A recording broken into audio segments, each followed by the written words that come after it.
Hello mga installer, may gabi so may gapit karon mga installer. Kaning among client na problema yung CCTV mga installer na i-display pero no video mga installer. So mo na ko pakita yung installer na. So ato i-check first ato ba tayo mga installer i-check nato yung power supply. So upon checking sa tong power supply mga installer, guba na siya yung power supply kana. So atong ilisan o bago may gali mag-installer ang tag-iya na pay usa ka power supply para sa camera. So mo na mag-installer with fan. So ato ning itaon mag-installer. Let's go.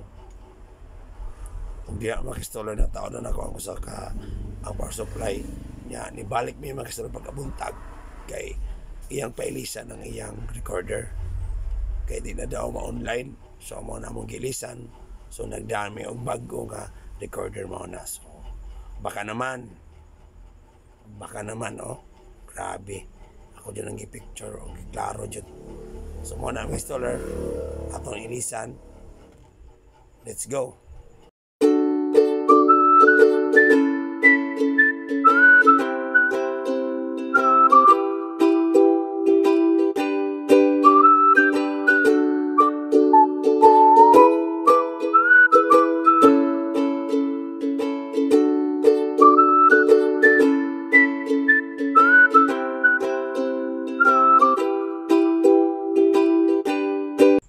Diya mag-installer na ako na sinati sa iyang connector mag-installer ko imong tandugon mawa ang display. So muna atong gibat mo so atong ilisan ang iyang connector mag-installer para sulit yung kay ba.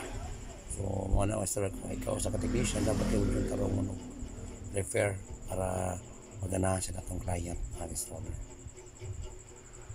So muna na mag-installer huwag mo na ng final result mag-installer sa akong giayo. Salamat, keep safe, and God bless always mga installer.